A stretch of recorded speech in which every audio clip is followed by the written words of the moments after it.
The Economist.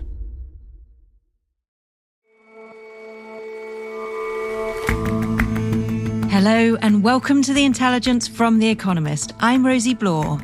And I'm Jason Palmer. Every weekday, we provide a fresh perspective on the events shaping your world. When new things catch on in China, they catch on really fast, particularly if they're supported by the Communist Party.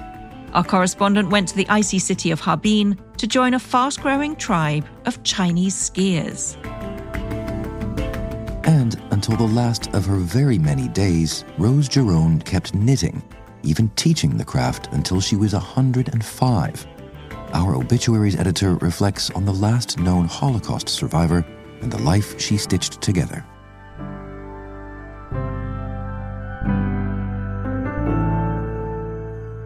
First up, though.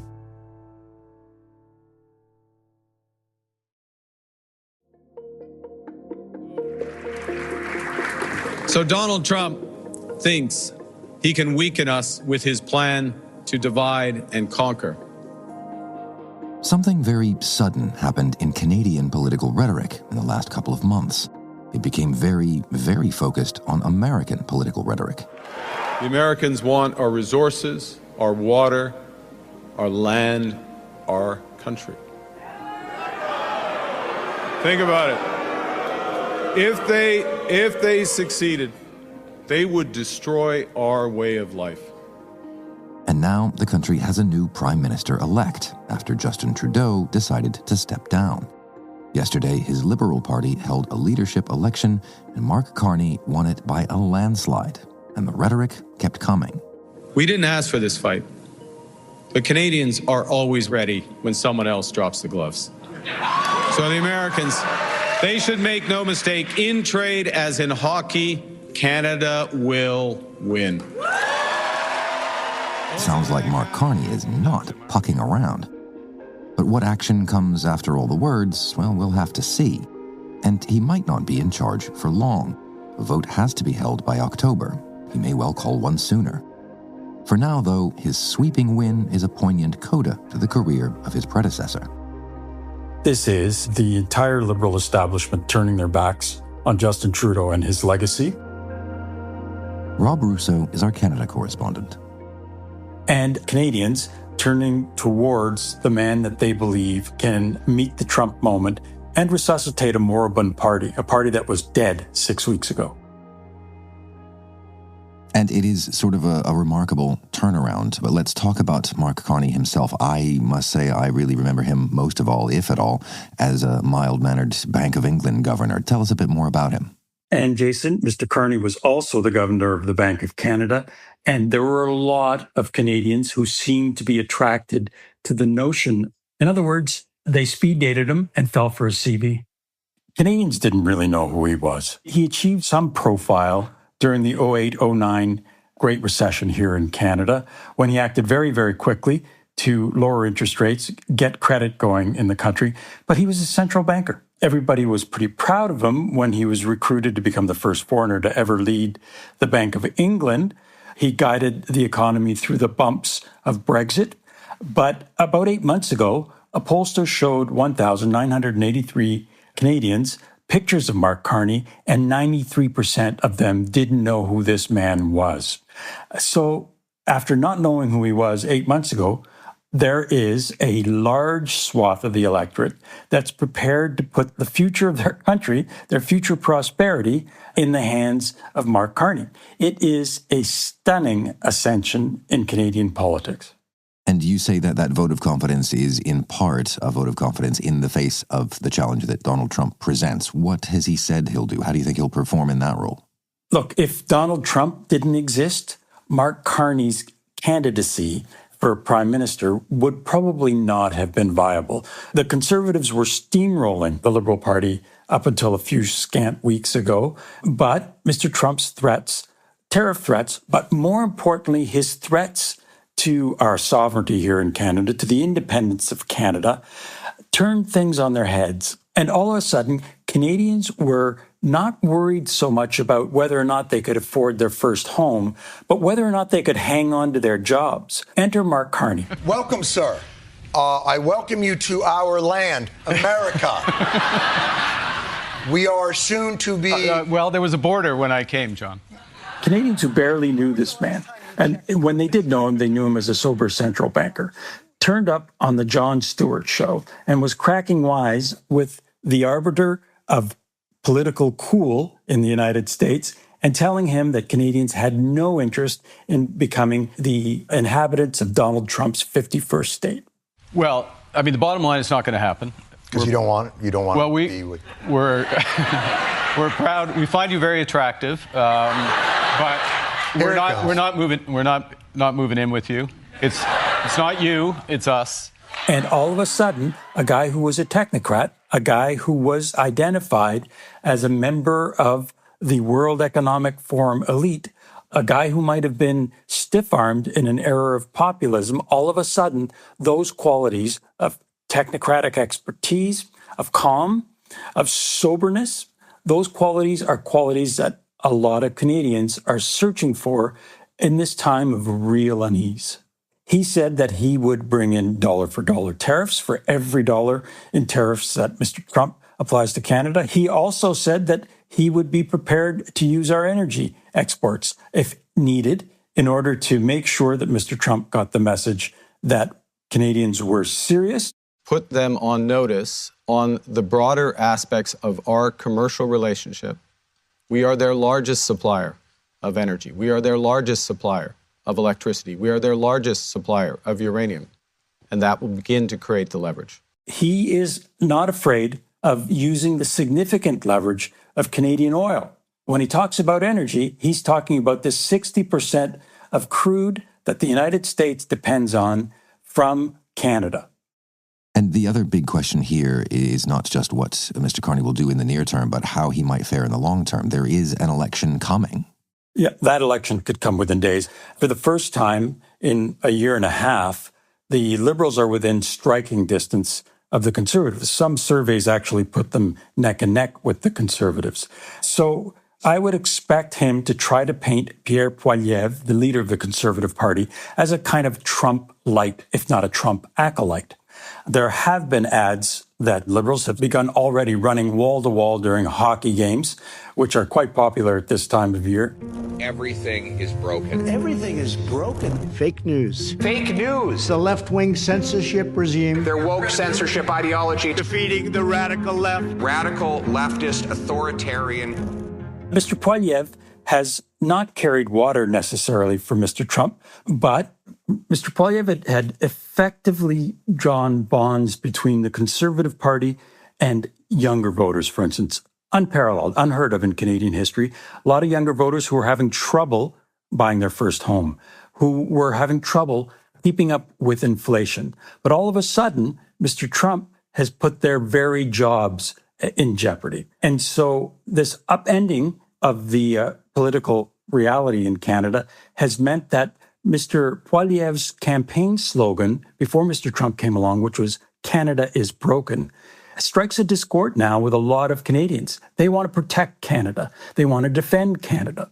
And Mr. Poilievre's penchant for sloganeering is seen as shallow now. Now, you say that an election could be called any time. Do you have your crystal ball to hand to suggest when exactly things might come, how it might go, what the campaigning might be like? We should expect a very quick transition. Mr. Carney has had a transition team ready to go for this moment for several weeks. He will be sworn in within a couple of days. He will announce his new cabinet. It will be about half the size of the current cabinet. He will then take a few days to decide what it is he wants to do in terms of a next election.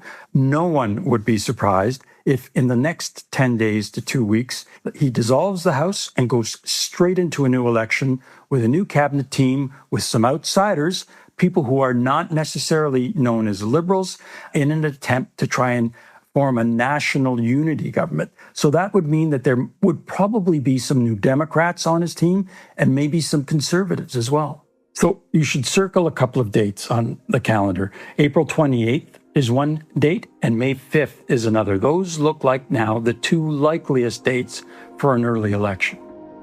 Right, Rob, I will mark those dates down for the moment. Thank you very much for your time. My pleasure.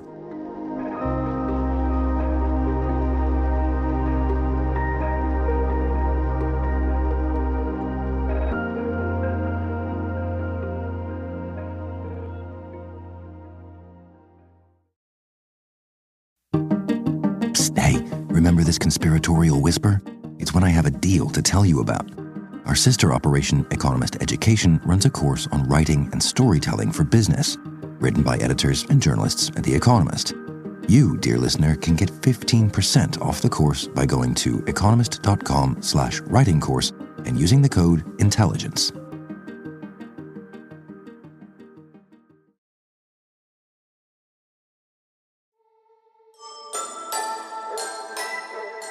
Mention skiing, and you might think of destinations like Zermatt in Switzerland or Aspen, Colorado.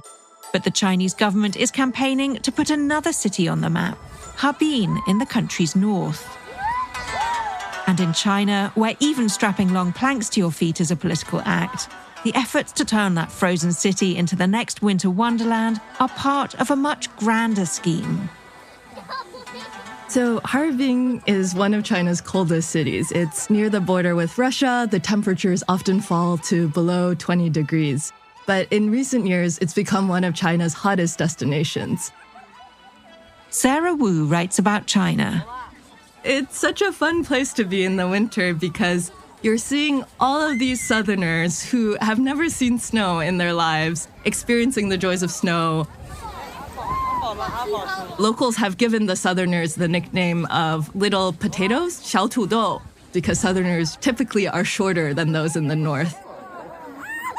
And they're spending a lot to go see this city made out of ice sculptures that are lit up at night. There's replicas of the Taj Mahal, of the Taipei 101 building. It's really spectacular. Harbin has been a tourist destination for a while, but it's now part of a bigger project for Xi Jinping. Is that right? Yes. So people used to go to Harbin to see its Russian architecture, but now you see these signs that say ice and snow are as valuable as silver and gold, plastered all over the city. It's also all over the news headlines. State media is really playing it up. And this is all part of China's push to build up its winter tourism and sports economy. So it calls this the ice and snow economy. Harbin是中国著名的冰城. To kick off the Asian Winter Games in Harbin in February, Xi Jinping told people that the ice and snow culture and economy are becoming a new driving force for developing Harbin and a new bond linking the city to the world. 也是金山银山，冰雪文化和冰雪经济 And this is Xi pushing for more interest in skiing, in snowboarding, in its related tourism, in manufacturing of heated socks for skiing or machines to make snow for some of the ski slopes in the south. And why does Xi Jinping want Chinese people to start skiing? So at a time when China is facing slower economic growth, it is focused on new drivers. And so this is something that they've pushed for a while. Xi in 2014 set a goal for 300 million Chinese to engage in winter sports. And they hit that before the 2022 Winter Olympics, which further spurred middle-class demand. By the end of 2023, China has said that it's opened nearly 2,000 skating rinks. That's triple the number 5 years previously. And the number of ski resorts has nearly doubled to almost 1,000. And so you really see winter sports taking off. And this year, you feel the government making this concerted effort to promote the ice and snow economy. And how much is this winter economy supposed to be worth to China? So the government says it wants this sector to be worth $205 billion by 2030. And that's including everything from ski lessons to manufacturing of snow machines. The skeptic in me wants to point out that a lot of these ski resorts are very tiny. We don't actually know how many people are going. Is this sustainable to grow the winter economy in this way? It's been helping the local economy at the margins. So Harbin is at the heart of China's Rust Belt. The Northeast used to be one of China's wealthiest regions during the Mao era. And it's fallen behind after China started to open up. It's heavily reliant on the state sector and heavy industry. And the South was better positioned for exports and light manufacturing.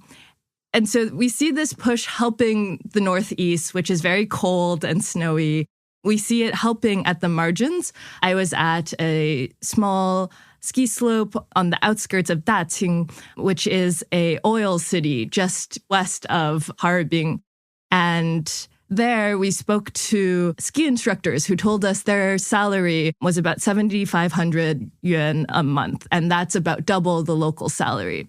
And so we do see this helping create new jobs for the young people that China's Dongbei Rust Belt region has struggled to hold on to, but it's not going to fix some of these deeper structural problems for the region. And when you build these attractions in a country where tourists really like to go to a set destination, a set attraction, they don't like to just go on road trips. Some may say building a ski resort helps on the supply side. If you build the ski resort, they will come and spend money, but there are limits to that argument. And Sarah, what happens to resorts like the one in Harbin in the summer? I went to Harbin in February, and that's already nearing the end of the winter ice and snow festival season. So locals already are saying when the snow melts, when these ice sculptures melt, the tourists will also leave. And local officials are now trying to boost that summer tourism trade. And it's often targeted at the same groups. Come summer, they'll be looking to escape the heat of the south. And so Harbin recognizes that the ice and snow economy is seasonal, and so they need to find ways to keep the income flowing even after the ice and snow have melted away. Sarah, thank you so much. Great to have you on the show. Thank you for having me.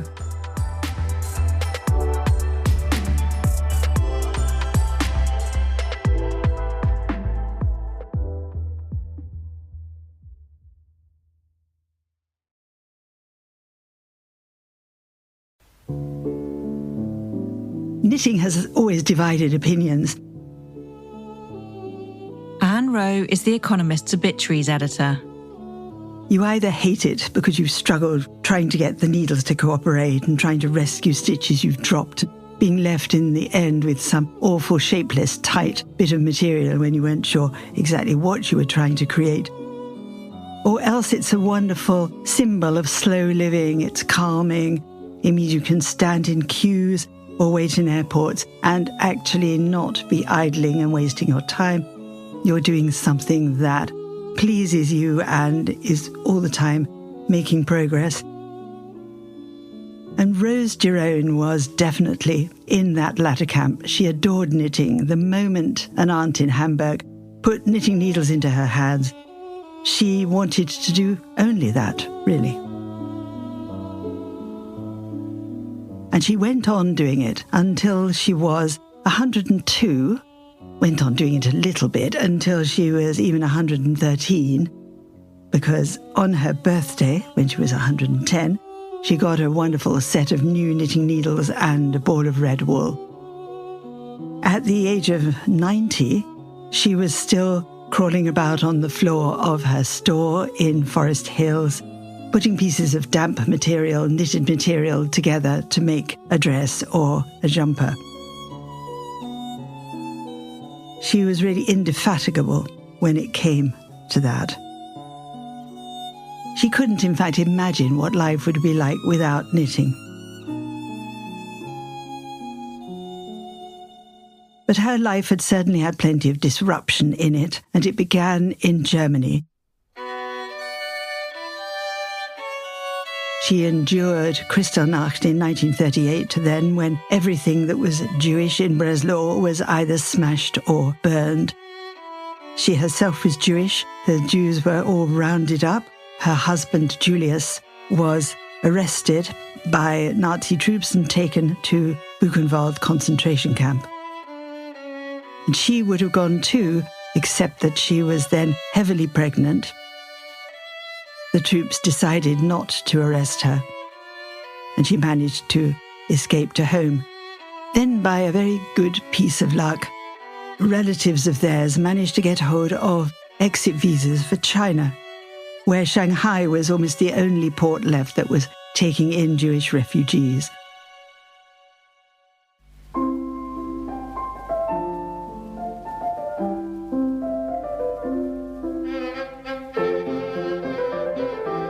For 2 years, they managed to work there. She had started knitting baby things quite seriously for her little daughter Reha when they were making the crossing.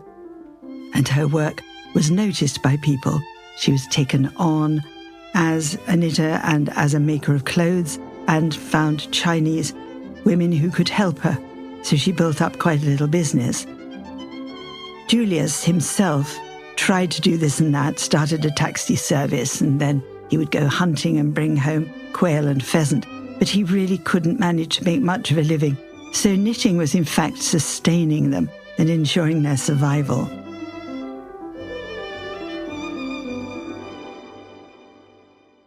In 1947, luckily again, they managed to get exit visas to go to America.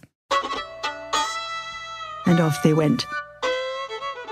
They landed in San Francisco, took the train to New York, where they had relatives still, and with her relatives, Rose started a business.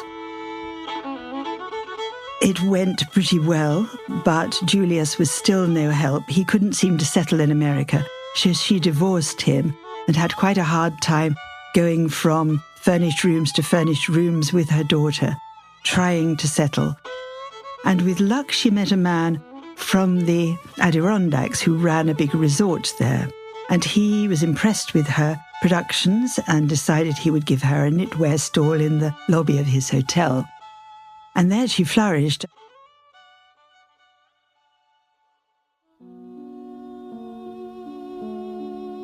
She was well known, though, not only for the way that she taught knitting round New York and her general intrepidness through life, but for the sayings she had, which had got her through.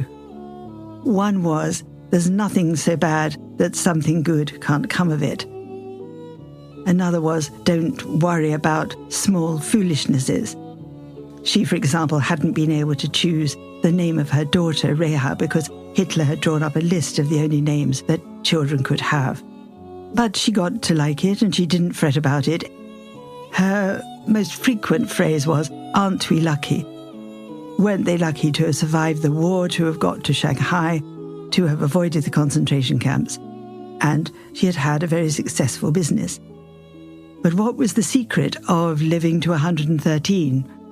Well, she would say, have good children. She had, she thought, the best child in the world. Eat lots of dark chocolate. And she would probably add to that, keep knitting. In her very old age, her daughter Reha would sometimes listen to her as she snoozed and hear that she was counting in German, 1, 2, 3, 4. She was counting stitches again. Anne Rowe on Rose Jerome, who has died aged 113.